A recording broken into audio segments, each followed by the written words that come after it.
TLC, where they don't just care for your loved one, they give them tender, loving care. For more info, you can reach them at 909-528-9759. That's 909-528-9759 for Tender Hearts TLC. Listen to KCAA Loma Linda for less confrontation and more information.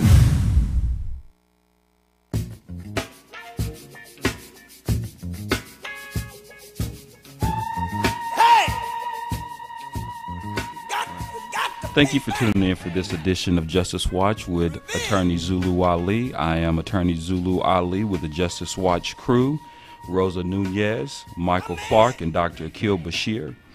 This week, like we do every week, we'll be talking about critical and important legal issues affecting our communities. Our topic today is a call to action, religious institutions, and their impact on criminal justice. Our guest today is Imam Ron El Amin and Pastor Frank Hernandez. Imam Ron El Amin has been a member of the Muslim American community associated with the leadership of Imam Warith Deen Muhammad since 1975. In 1980, he was elected the resident Imam of Muhammad's Mosque in Riverside, California. In 1987, he traveled to Saudi Arabia, where he studied Quranic Arabic at the Institute of Arabic Language at Imam Muhammad Ibn Saud University in the capital city of Riyadh. While in Arabia, he performed the Hajj, Islamic holy pilgrimage in Mecca, and later visited many of the religious and historical sites in the sacred city of Medina, as well as other areas. In 1991, upon his return to the United States, Imam El Amin served as the first Muslim chaplain hired by the State of California Department of Mental Health. In 1999, Imam El Amin was part of a delegation headed by Imam Warith Deen Muhammad, who was invited by the folklore community and the Vatican to visit Rome, Italy. There he participated in a 3-day Interfaith World Conference, Muslim Friends of the Folklore, and was able to tour religious, cultural, and historical sites of Rome and Florence.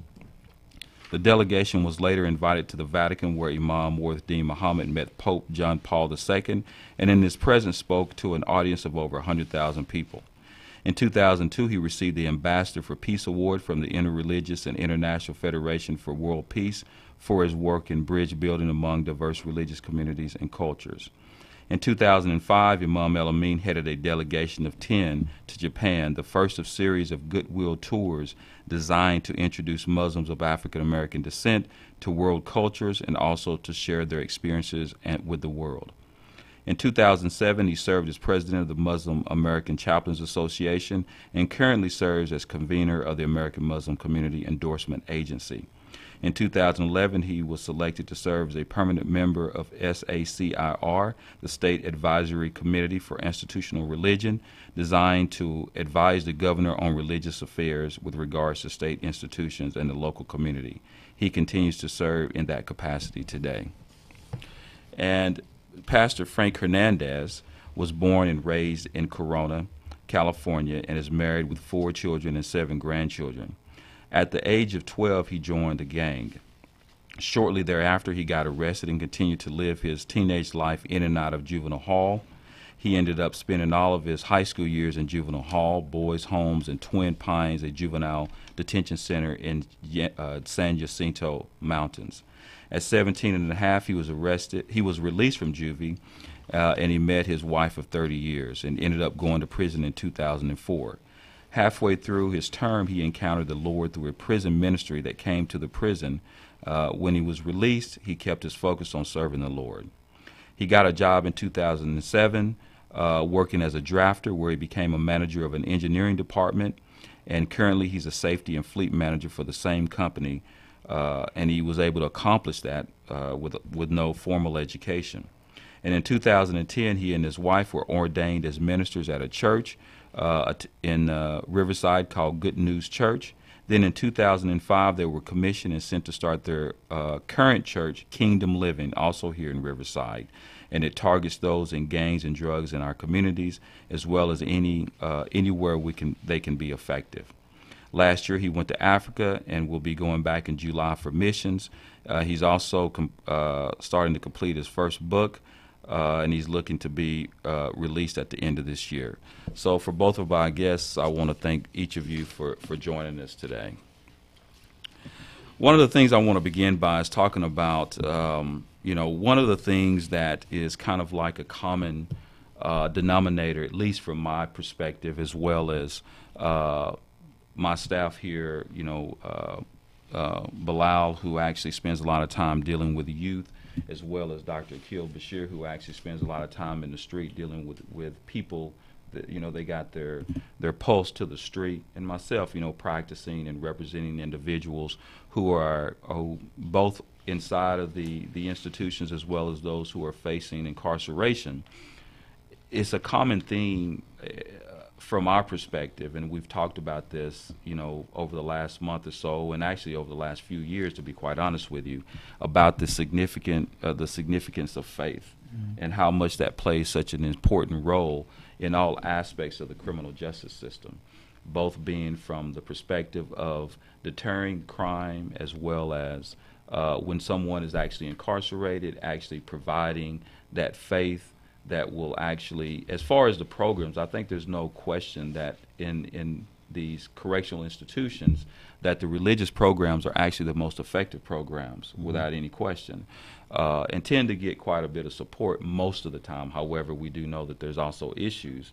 And when we're talking about reentering into society, the importance that that faith-based that people have when they come out, giving you that moral barometer, and giving you that for whatever, regardless of whatever religion you're speaking of, when you have individuals who are able to begin to start getting in touch with their faith and worshiping their Creator, I believe that the recidivism rate is extremely high, keeping individuals from, going back, because the recidivism rate is so high in the United States. I mean, I think it's like 60%. They say that basically within the first few years of being released from prison, probably 60 to 65% of the individuals that are released go back. I mean, and it depends on what numbers you're looking at. However, I think that when you begin to start looking at individuals who get out and begin to start doing things from a positive perspective, then I think those who basically embrace, some sort of faith-based program, regardless of what it is, and obviously the most known, obviously, is the Christian faith and the Islamic faith, Judaism, whatever it may be, when they begin to start embracing their Creator, then it seems like that's how we begin to start seeing positive things go on in an individual's life. I mean, it gives you that moral compass, I guess, for the lack of a better word, of how they're going to live their lives. And, the United States, obviously, I was looking at statistics. It said that the United States has 5% of the world's population, but 25% of the world's incarcerated population. I mean, and that's very alarming, and when we can talk about doing all kinds of things to assist individuals from trying to, first of all, getting themselves into situations where they're dealing with the criminal justice system or going on the wrong path, or as well as what's happening as far as corrections is concerned, or whatever is going to happen when the individual is getting out and preventing that individual to come back.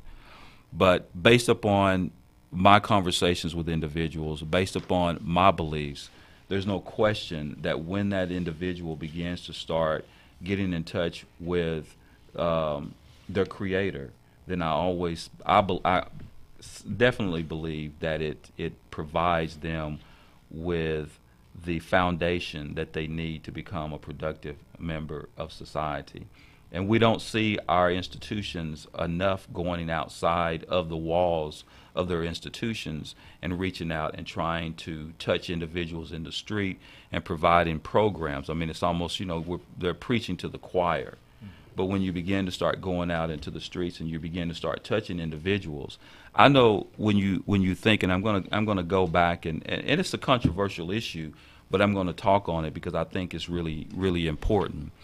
During the days of the Nation of Islam, where you had a significant number of individuals who basically, and when I say the days, I'm talking about the older days during the time of El Hajj Malik Shabazz and those earlier days when you had individuals, and even after that, when you talk about Imam Worth Deen Muhammad, when you talk, people don't understand how many of those individuals had criminal records. And even though that they had that criminal record, giving them that structure and that foundation allowed many of those individuals to come out and lead a productive life from the perspective that they're not out there committing any criminal acts. And the same thing it happens for the Christian faith, for those who go in and actually, oftentimes you do have individuals that as younger individuals are baptized and they go through the church, but it's a formality. But then when they go in and they really touch and they really understand it, then it's the same thing. They go out there, and I know you're a testament to that, Pastor Frank, by someone who actually had the experience of actually being incarcerated, going on the wrong path, embracing your Creator, and it ended up being something obviously positive, so much so that you're able to go back in the community and you're helping other individuals not pursue that same path, or if they pursue that same path, not going back. Correct. Yeah. So I kind of want to get your impact a little bit about how you feel as far as what you're doing right now, as far as trying to touch individuals on the street and making sure that individuals who are keeping them, first of all, not getting into the system, but if they do get into the system, how do you help them, and how do you help make sure that they don't go back? Well, first off, thank you for this opportunity to be here. But I think that it's so important to help those who are in that place of gangs and drugs and committing crime, understand that there is someone who loves them. Besides their mom and dad, and of course we know all those things, but there is our God is who loves them, so much so that in the Christian faith, He sent His Son to die for them, and we have to help them understand that. See, I have a little saying that says everyone knows what's wrong with them, but not too many people know what's right with them. And when we help them understand what's right with them, well, then they can start understanding that the call in their life is bigger than themselves. That there is something greater, that there is something bigger than them, and it helps them, and it kind of sets the course. The scriptures say that without vision the people perish, and it's helping them understand that there's a vision for their life, that they have purpose, they have destiny, and when they understand that, now they're more inclined to make right decisions versus making the wrong decisions. I deal with people who've been involved in gangs and drugs all the time, and it's instilling that understanding into them. Of course I'm going to be receptive, of course I'm going to be not receptive, but when they become receptive to it, you begin to see the changes in their life, and how they, instead of acting out how they used to act out, they begin to act out differently, because now they have a change their mind begins to change, and they begin to be receptive to Scripture. They begin to be receptive to an understanding that I don't have to act this way no more. There's something bigger than me, and there's a call in my life, and I think when they understand that, it makes a big difference. Right. And Imam Ron El Amin, how do you, from your perspective, how do you see our community reaching out, and how important is it? Well, I think we must reach out, and it is of the utmost importance. I started out as a young man, 23 years old, and I joined the Nation of Islam, and I was a foot soldier. And you read some things on my bio that I'm doing now. I'm back and forth into Sacramento, sitting at the table with folks.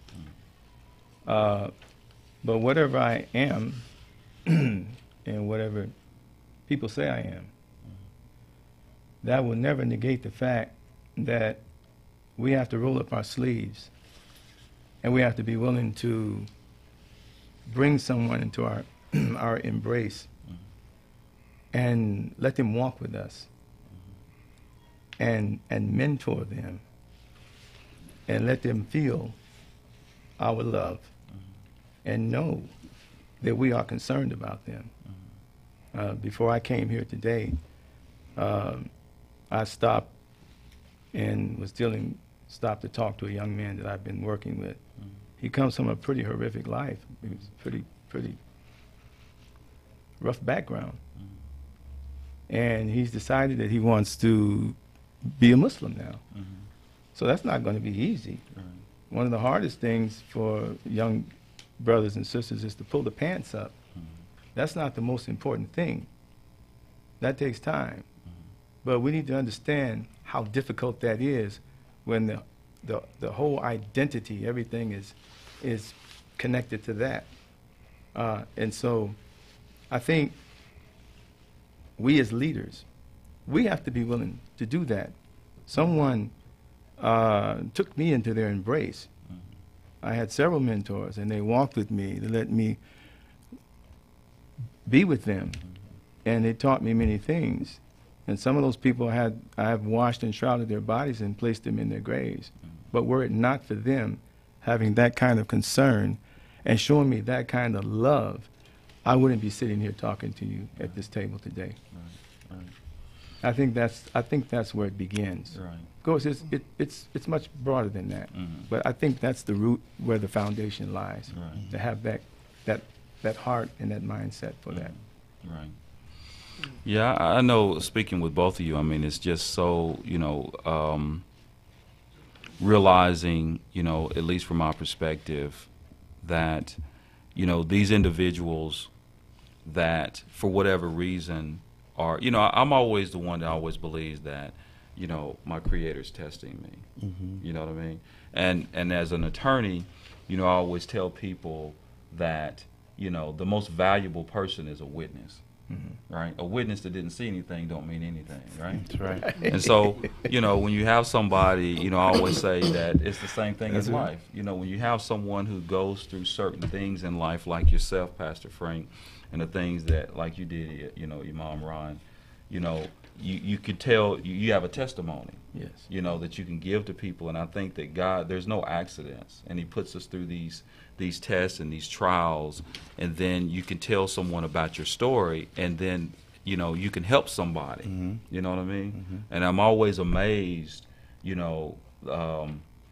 how a person can come from the situation like Bilal, who had a life sentence basically. Yeah. And he's reformed, and through his faith he's reformed himself, and now he's actually mentoring other people. And now people can look at him and they can say, I can come from this to there, because everybody's struggling with something. That's what you always hear. Everybody's got a problem, everybody's struggling. I'm dealing with this, I'm dealing with that. But, the great part about faith is that, our Creator doesn't make any mistakes. He is the one, nothing happens unless he lets it happen. Right. You know what I mean? And so, that's why a lot of times when you find people who embrace faith, who are very reluctant to go outside the doors for whatever political reasons, or they don't want to say certain things and they're scared of speaking out, then I'm always like, I'm not scared of nobody except my Creator. I believe my faith is more stronger. You can't do anything to me unless my Creator allows you to do it to me. And a lot of times people are so scared to speak out for these things that are going on, like the police brutality. Now, if you got police brutality going on, or you have issues going on, your faith should allow you to be able to go out in the streets and speak up for that, and not be scared of your position or your role in society. If somebody that my Creator, his creations, I'm going to speak up about it. If I'm going to see wrong, my faith allows me to do that. You know what I mean? I think I'm being tested. I think that when I see something wrong, that my Creator is testing me. When I speak out on it, I feel like that's an obligation, not for me necessarily, because obviously we do get scared, but I'm more scared of my Creator than I'm scared of of someone else. So I think that's what happens a lot of times when you have individuals who are actually involved, who are in our faith-based community. They're fearful of going out and speaking out in a way that sometimes scare them. I mean, like some of them, they belong to, like there's an hierarchy in certain religious organizations. Sure. You say, hey, man, can you come and help me go out here? I want to talk about the situation that's happening to this individual in the street, or I want to start some sort of program. They say, well, let me go up and talk to, somebody in the hierarchy of the church or wherever, and they come back and say, I don't think they want me to speak on that right now. And that's kind of troubling to me. Yeah, I think that, when you get that burden, when you get that, it's kind of like a woman when she's pregnant, she starts to get the starts from the baby kick, and there's signals when it's time to go into labor. There's indicators, there's flags that a woman knows, hey, it's time, and it's almost like that what you're talking about. When someone gets that kicking, that nudge to do something, and religion does that. You're absolutely correct. They hey, well, let me go talk to my pastor, make sure this is okay. I tell my people, no, if you're feeling a call to go do something, we're going to stand behind you.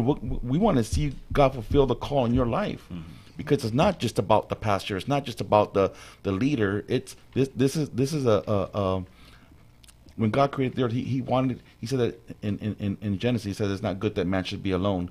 He meant for us to be in community. He meant for us to be surrounded and do things together. It's better when we do things together. When we do it by ourselves, we lose sight, we get misguided, we get sidetracked. But when we have those around us that are doing something together, we can accomplish more together than we can by ourselves. Right, absolutely. And when somebody says, hey pastor, I want to go on the street, I want to go talk to this gang or these guys, this set of guys hang out in the corner, let's go. Right. Let's go talk to them. Absolutely. And that's right. That's absolutely correct.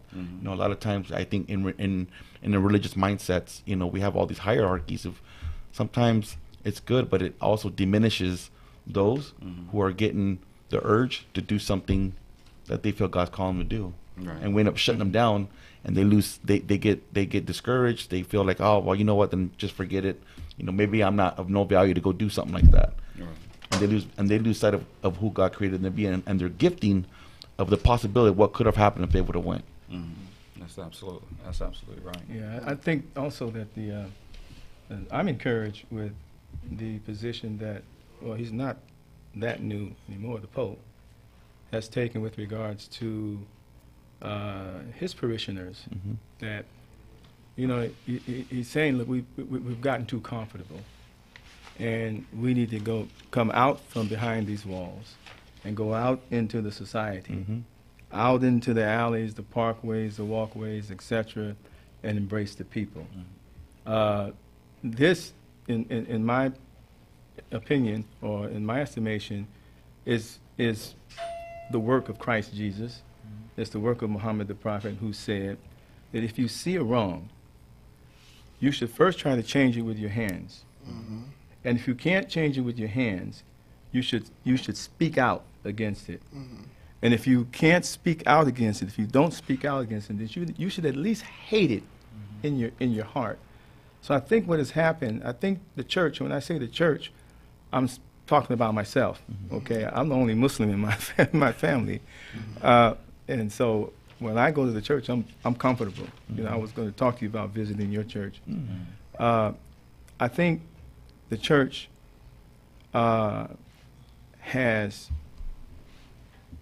failed in this sense, and even the mosque, because the mosque, we're like the new kids on the block. We haven't been too long here in this country, comparatively speaking. But I think the religious leadership has kind of set back and allowed corporate America and also Hollywood to define our lives for us, to define our cultural life, to tell us what we should eat, with whom we should associate, what we should wear, and all of these things. And that has always been the traditional role of the church. That's the role of the mosque. I mean, the mosque has always served as the center, the hub of the community with regards to the life and the traditions of Muhammad the Prophet. But now we don't see that happening, I think, mainly because of politics, and money Right. has distracted us from the work of Christ and the Right. work of Muhammad. Absolutely. Absolutely. And it's also, has came to building that bridge between, the Muslims and the Christians. You know what I mean? I know one time when I was in Nashville, I was asked to give a talk about religion. They asked a rabbi, they had a Christian minister, and the teacher, I worked with her husband as a police officer, and he asked me to come and speak on Islam, right? And so we got to talking, and I spoke with this kid. And, he said something to me was probably one of the most brilliant things he couldn't have been no more than like 7 or 8 years old. And he told me, he says, he said it's like the number, after it was over, we got an opportunity to talk to the kids. And he said it's like the number 7, because we start talking about fighting over religion. And he says, like one kid says 5 plus 2 is 7. One kid says, his parent says 6 plus 1 is 7. And one kid says, 4 plus 3 is 7. And you're fighting, right? And you're fighting over the same thing. You know what I mean? And I can say it because like most of us, we came through, we reverted. So in other words, I grew up in the church, and I reverted to Islam, 20-something years ago. And so for me, I really know the similarities. I know how ridiculous the arguments and the arguments about who's right, who's wrong, they teach you this, they teach you that, regardless of who's saying it, is that in the final analysis, everybody wants the same thing. And it's the same God. There's not 3 different gods. There's only one God. Correct. You know what I mean? And the thing about it, regardless of what I think about an individual, and regardless of what that individual thinks about me, if we're really here to serve our Creator, we're going to get along, regardless, because the doctrines of what our Creator teaches us is going to make that happen if we're following His path. You know what I mean? We're not going to mistreat anyone. We're going to try to, and you're not going to proselytize someone by doing something bad, because God is not hate. You know what I mean? God is always love, And so what happens is that when we're fighting with each other over things that are just, so trivial, we're fighting, it's the devil. You know what I mean? It's just an opportunity for the devil to get involved and to allow us to do crazy things and mistreat. I'm not mistreating anybody because, my God does not allow that to happen. Your God does not allow that to happen.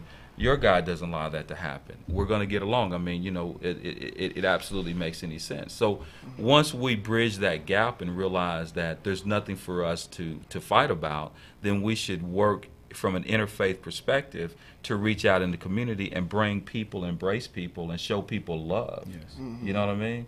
So instead of just showing people hate, you know what I mean? I mean, how are you going to say, I love my Creator and I'm following my Creator, and I'm hating you because you don't, maybe, you're a Christian, or I'm going to hate you because I think you're a Muslim, because I'm believing these things that people are saying. And even if they're saying, even if there could be even truth to it, I'm still going to love you anyway, because my God tells me to love you. You see what I mean? So, and that's what we need to teach people. That's why there's so much violence in our society, because it's not something that necessarily manifests itself in the streets. It manifests itself from our leaders. Our leaders are violent. That's the way they deal with everything. The same way that gangs deal with each other is the same way our government deals with people from time to time. You know what I mean? Because you just can't fight everybody. There has to be love, and you're fighting over things that are superficial, and it makes absolutely no sense. Correct. So, as far as what do you think that we can do to actually start reaching out to other institutions or other pastors and other imams to begin to start, number one, bridging the gap with each other, but going out in the community and kind of, making sure that we're looking not only for those within the criminal justice system, but those who need us. I think probably what we should do, what I try to do, is form alliances with people that think like me, or I think like them. I can know when I'm in the presence of my twin spirit, spiritually speaking. Right. And build this edifice brick by brick. We're not going to get everybody to join in and respond to what needs to be done. I mean, we have to be wise enough to know that this is nothing but the devil that divides us. For example, in communist, I won't mention the country, but in one particular country when communism was on the rise and it was trying to get its legs firm underneath it, it appealed to the people and said, look, what are these Christians doing for you? How have your life changed? And what are the Muslims doing for you? You know, religion is the opium of the people. Try a little bit of this, communism. See how you like that. So the people bought into it. They woke up the next day and found that their bank accounts had been seized. So the enemy is not the Muslim, it's not the Christian, it's not the black, the white, it's not your wife, it's not your husband. The enemy, our enemies are lies, innuendo, distrust, suspicion, hatred, misinformation.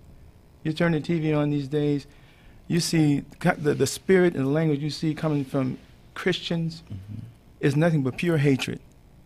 How can you say you love God, but you hate people? It's impossible to love God and hate people. Those dynamics don't merge. You have to first love people. That proves your love for God. You see Muslims not following the spirit nor the letter, the tradition of the Quran, spewing out nothing but hatred, killing their own people, killing innocent people. This is what we're seeing in the world today. So there has to be someone that's willing to extend a hand and say, hey, you know, brother, let's go and walk together and let's tackle this problem. And together, united, we can have an effect on this. We can make changes, because through faith you can do anything, you know. Christ Jesus was the one that said your faith has saved you. So I think it's going to have to happen like what we're doing right now. You know, you extend an invitation to me, naturally I'll come and do whatever I can. And I think that's how we do it.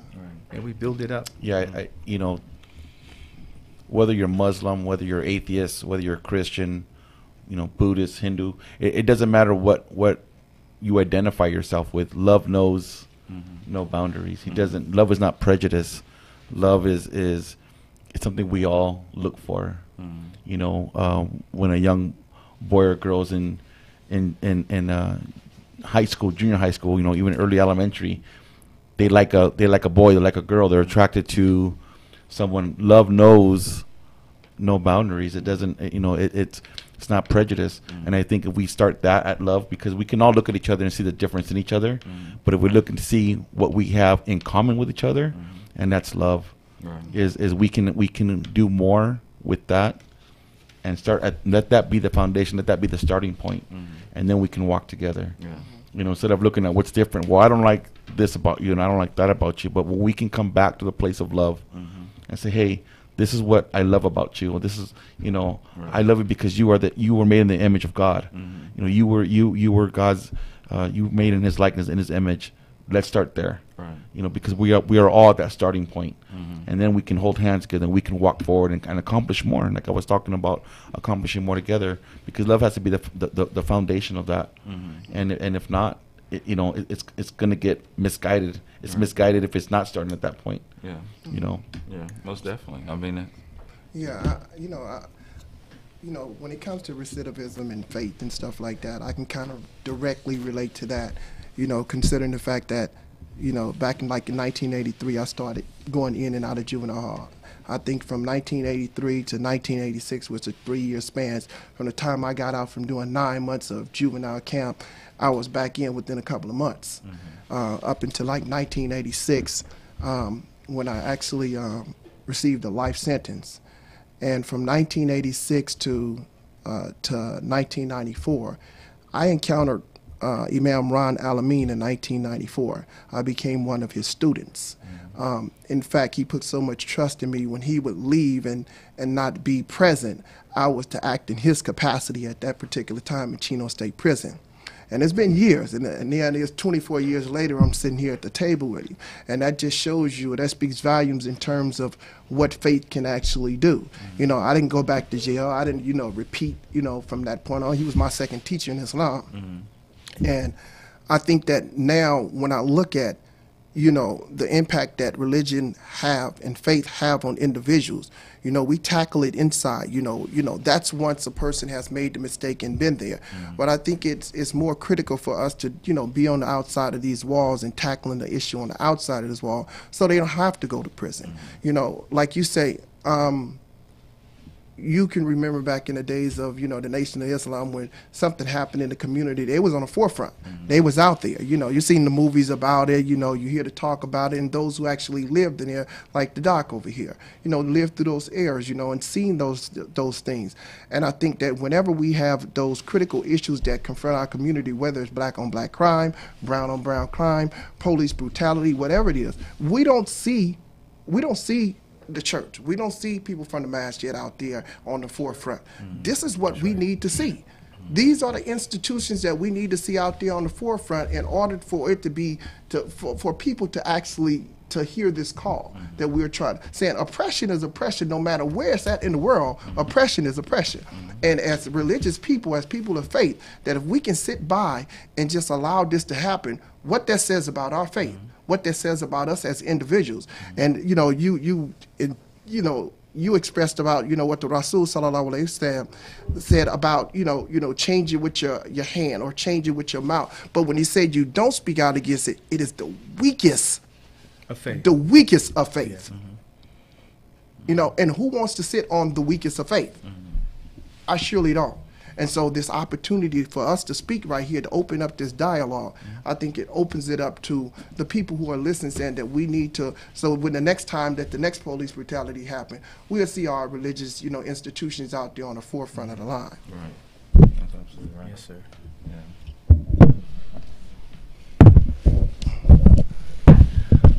Well, I think the conversation has been outstanding. I'm going to go a little deeper, and I'm going to go into another direction. At the end of the day, wants show up in conversation, but expectations show up in behavior. And I think what has to happen, we've got to look at the rationale on why our religious institutions have not been effective or as effective as they can. When you look worldwide and understand predominantly the worldwide cultures are driven by religious norms, religious practices, and yet we see the diametric confrontations that we see worldwide, something is wrong with that input. Usually there's three fundamentals when we're talking about the lack of what a church or a religion institution engages when we're talking about criminal justice, etc. First, so many of these religious institutions are just that. They're institutions.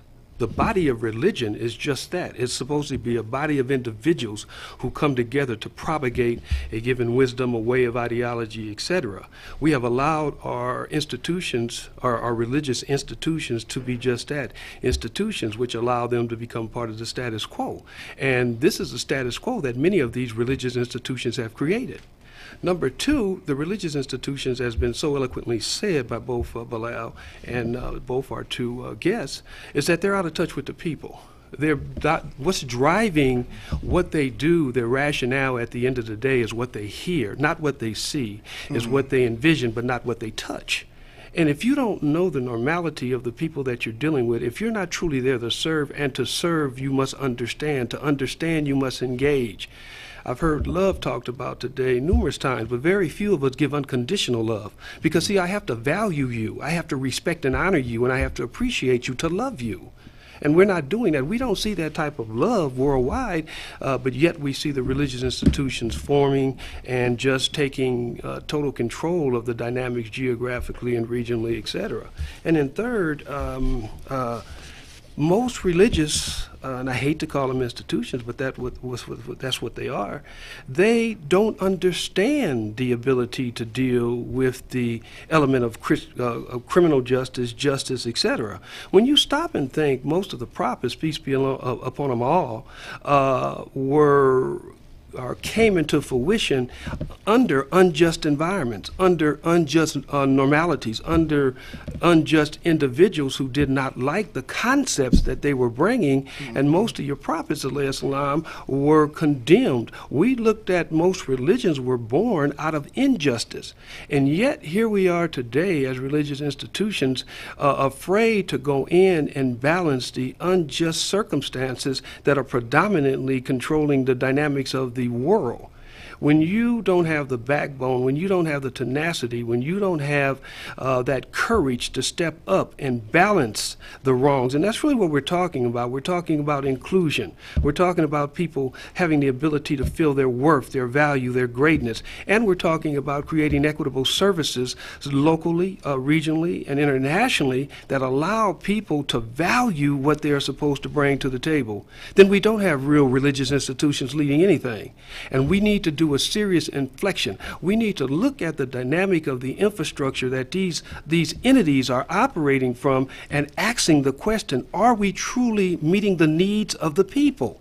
When you look at the amount of poverty, when you look at the amount of person-to-person destruction, when you look at the amount of wars, when you look at the amount of just the lack of value of each other, something is wrong with the dynamics of the input that is going in that has to be changed. We will have brothers like these and individuals that will stand up and step up, but that can't be it can't be just an individuality. We've got to change the normality of how our institutions are operating. And I'll lastly say this. I think this is one of the biggest problems. We, the people, are allowing these institutions to define our realities through practices, through principles, through formalities, but not through the essence of the religion. And until we question those entities, until we make them redefine what their thinking process and what their methodologies are that are going to meet our needs, then we're going to be in this dynamic ongoingly and possibly indefinitely until we get the courage to say no more. The dynamic has to change. If I may, excellent. If I may just add one little piece. You are so right. The religious leadership has to step up and redefine what is a man, what is a woman, what is life, what is the role of man, who are we, where we come from, why are we here, these things have been defined, again I'll say, by Hollywood, corporate America, etc.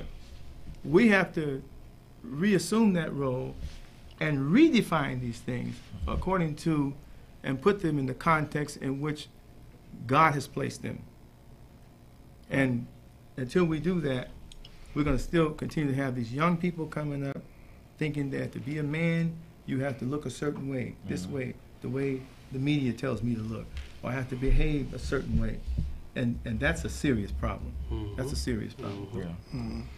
I mean, yeah, they're very much, the media is very much involved. They create the narrative, you know, and basically, and we kind of follow suit with allowing them to create the narrative as to how we address it. Even the issue sometimes, they create the narrative with regards to the issues that we actually, you know, address. And, you know, and now, of course, more than ever, and we talked about this almost every week, especially with our younger people, I mean, news and media is instant. It's in their ear immediately with our kids, with the social media and with the cell phones. I mean, it's so much in their ears nowadays that we're competing against it. You know what I mean? When we're talking about our parents and our churches and our institutions, whether you're talking about the masjid or whatever, we're competing with our children with this social media and all this stuff you're talking about, Imam, that these people are having access to. You know, it's difficult, you know, and I always said when I was a kid, once I went home, that was it. I didn't have no cell phones or or Facebook or email. I didn't have any of that. My all I had was my parents. Right. But nowadays, I mean, it doesn't stop. Yeah. I mean, you got little kids in the bed at night on their cell phones, looking up things, and there's so much junk that's going in their head, and our institutions, it's more important now than ever that our religious leaders are out there on the ground trying to touch these people before they go on the right path. I mean, we have to do that. And again, I mean, I'm not here to proselytize one thing or another, but I mean, it is what it is. I mean, we nowadays, it's not politically correct to talk about religion. It's not politically correct to talk about God. They make it a bad thing now, to even have the conversation. Correct. But, it saved, I can tell you it saved my life. You know what I mean? And it saved many people I know. It saved their life. You know what I mean? I know a lot of people who may have more money than I have. They may be in a better position than I have, but they don't have the religious foundation, and they're lost. You know what I mean? I know people who got millions and millions and millions of dollars that, they're away from killing themselves because they don't know what life is really about. You know what I mean? And if you don't have that foundation, and we see it with young people, they're always trying to find something. You know what I mean? They're trying to find what's going to make them happy. They go from one thing to another. If I get the job, I'm going to be happy. If I marry the right person, I'm going to be happy. If I got the right money, I'm going to be happy. If I got the right house, it never stops when you don't know really what life is all about. Because if you don't have, faith and you don't have your Creator, it don't mean anything in a final analysis. You know what I mean? Because, like they say in the military, I've never seen an atheist in a foxhole. When you're on that last breath, you know what I mean? Who are you thinking about? Yeah. I think it's important. I know for me, is understanding that people are going to make mistakes. We're going to make mistakes, but it's when they make that mistake that what I've learned is I can't change nobody. I can't take the responsibility and try to change somebody because I can't. What I can do though is position them to encounter God, to position to encounter Jesus, so that when that happens, they will begin to make a change. And that's one thing that I do when I encounter people in the streets. I'm not trying to change them. I'm trying to position them to encounter, so that they can be encountered by the love of God, and that will change a man. For growing up, especially without fathers. We have many children growing up without fathers, and I believe it starts there. We have something inside of us that we want to be loved by our fathers, and when it doesn't happen, we grow up misguided, not understanding what love is about. We relate to God by how our Father has treated us. If we didn't grow up with it, we don't have the understanding of a father's love. And so for me, I think that we can come back to the basics. You can't teach if you haven't been taught. And I think if we start instilling that understanding to men, teenagers, adult males, to get back to their children, to come back and to begin to love them. It's never too late. Right. It's not too late. To come back and start to loving their children again. And start showing them, start helping them. But going back to what I was saying is I've understood that, hey, I can't change anybody. I'm not in a position to change people. What I'm doing is I'm introducing them to Jesus, to God, so that they can make that change that they need. And I'm just there to help them along the way, because people are going to make mistakes. And what happens, especially in the ghettos and in the barrios all across the nation, they're very passionate people. In prison, you've seen a bunch of people that were very passionate about what they were doing. You would walk the prison yard and you would hear guys talk about their war stories of what happened when they were out in the streets. They were very passionate about it. If we can turn that passion around so that there's no going back. See, one of the things, though, from the street perspective, and I'm talking about hardcore street. Some of us have been there. I know you have.